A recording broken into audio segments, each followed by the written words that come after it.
Hai, assalamualaikum warahmatullahi wabarakatuh. Alhamdulillahirrahmanirrahim. Pada kesempatan siang hari ini, anak-anak, kita akan belajar pendidikan agama. Oke, sebelum kita mulai pelajaran, marilah kita berdoa biar pelajaran ini dan ilmu yang dipelajari oleh anak-anak sekalian semua yang kita pelajari mendapatkan barokah. Doa mulai. Alhamdulillahirrahmanirrahim. Sebelumnya saya perkenalkan, nama saya Teddy Irwan, bisa dipanggil Pak Teddy Irwan ya. Yang kedua kalinya, sebelum kita mulai pelajaran, saya absen dulu. Anak-anak, yang pertama Ahmad, yang kedua Al Imron, yang ketiga Ayu Ningtyas, Salsabila, Zahra. Ya, terima kasih atas kehadirannya. Semoga yang hadirin ini tetap diberi kesehatan. Yang masih belum bisa hadir, semoga diberi kesehatan supaya besok bisa hadir mengikuti pelajaran. Oke anak-anak, kita akan belajar di siang hari ini. Kita akan belajar tentang pengenalan malaikat. Ada yang tahu malaikat itu ada berapa? Ya, 10. Malaikat itu ada 10. Sebelum kita mengetahui malaikat 10 itu, alangkah baiknya kita tahu siapa sih malaikat itu.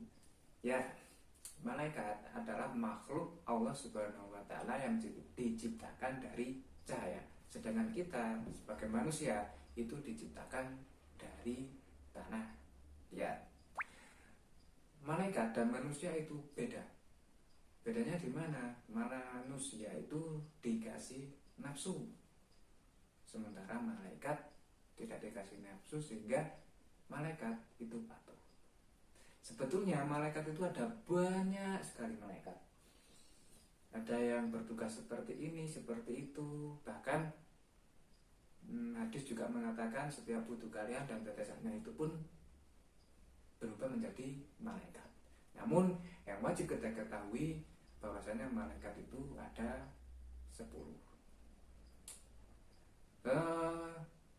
Oke, kita awali dari malaikat yang pertama, yaitu siapa anak-anak? Oke, yang pertama yaitu malaikat Jibril. Malaikat Jibril itu malaikat yang paling dekat dengan para nabi-nabi. Ya, anak paling dekat dengan para nabi-nabi, orang soleh, orang yang baik. Makanya anak-anak kelas 4 ini, bila mana ingin didekati malaikat, atau nanti suatu saat kalian diberi kekuasaan untuk melihat malaikat, jadilah orang yang soleha, ya. Malaikat yang paling dekat dengan para nabi yaitu malaikat Jibril. Karena apa? Karena tugasnya malaikat Jibril itu menyampaikan wahyu. Ya, gini anak-anak, Rasulullah itu pernah melihat malaikat Jibril. Malaikat Jibril itu dikisahkan di dalam hadisnya bahwasanya malaikat Jibril itu ketika Rasulullah itu di dalam hadisnya berkata bahwasanya aku pernah melihat malaikat Jibril di Sidratul Muntaha. Malaikat Jibril itu mempunyai sayap 600.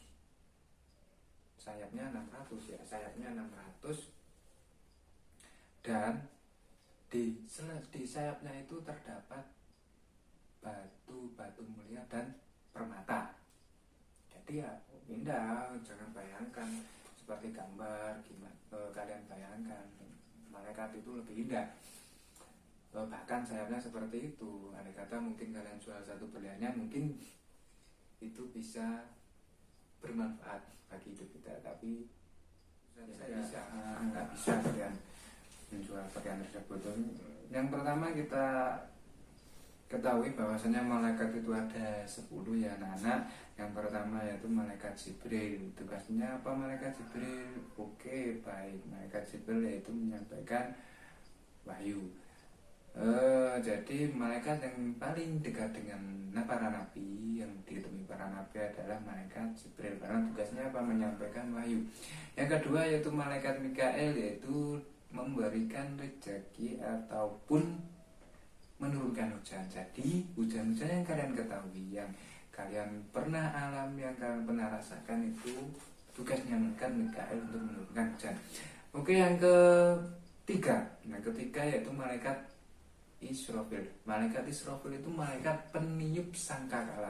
Malaikat peniup sangkakala di hari kiamat. Jadi sampai saat ini trompetnya belum ditiup, karena belum kiamat. Tugasnya tetap meniup sangkakala. Jadi nanti suatu saat malaikat Israfil akan meniupkan sangkakala tersebut, meniupkan trompet tersebut, tanda bahwasanya kiamat telah datang. Dan lagi juga ditiup, tanda bahwasanya hari kebangkitan di alam gaib itu telah datang. Oke, yang keempat yaitu malaikat pencabut nyawa, yaitu siapa Nana? Oke, benar, malaikat Israel. Malaikat Israel itu malaikat pencabut nyawa. Jadi kalau ada orang yang meninggal, itu yang mencabut nyawanya yaitu malaikat Israel, yang diberi kekuasaan oleh Allah Subhanahu wa taala mencabut nyawanya orang-orang, makhluk hidup ataupun siapa saja makhluk hidup yang ada di sekitar kalian. Yang keempat, yang kelima yaitu malaikat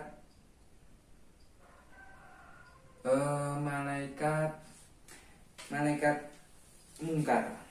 Ya, malaikat mungkar yaitu malaikat mungkar nakir, sebetulnya bukan kembar ya. Mungkar nakir yaitu malaikat penjaga di alam kubur.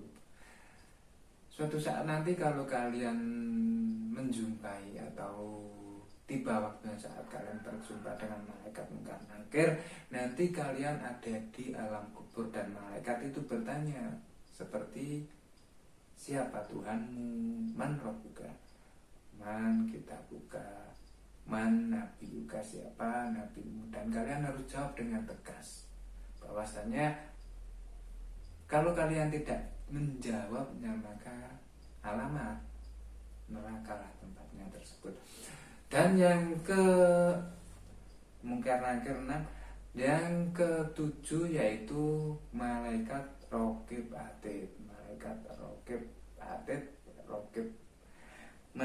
raqib yaitu mencatat amal baik. Jadi amal baik biasanya diilustrasikan di pundak kanan. Ini malaikat raqib yaitu mencatat amal baik, dan atid mencatat amal buruk. Jadi kalian jangan sekali melakukan hal yang buruk, karena di sisi kalian ada malaikat raqib dan atid yang menilai amal baik dan amal buruk. Bila mana kalian melakukan hal baik, maka akan dicatat oleh malaikat raqib. Yang ke 7, 8, 9. Yang ke-9 yaitu malaikat Malik. Malaikat Malik yaitu malaikat penjaga neraka. Di situ yang menjaga neraka berarti malaikat Malik. Sungguh sangat menakutkan sekali. Makanya kalian harus beramal baik agar kalian masuk surga, tidak berjumpa dengan malaikat Malik nanti di neraka. Yang terakhir yaitu malaikat Ridwan. Malaikat Ridwan yaitu malaikat penunggu surga. Malaikat bisa ada kita suatu saat, semoga kalian semua ini masuk surga, dan di situ kita disambut oleh malaikat Ridwan. Surga dijaga oleh malaikat Ridwan. Oke anak-anak, itu 10 malaikat yang berhak kita ketahui. Tolong dipelajari ya.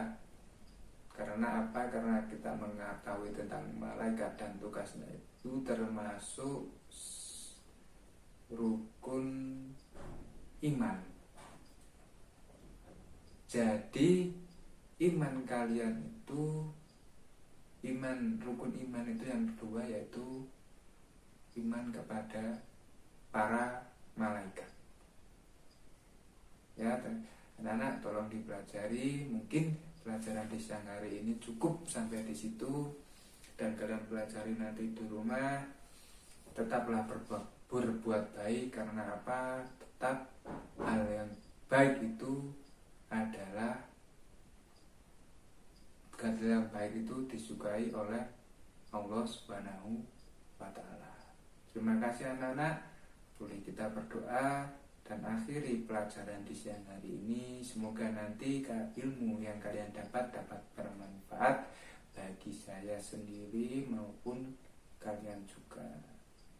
Dan semoga apa yang kita lakukan hari ini mendapatkan ridho dari Allah Subhanahu wa Ta'ala.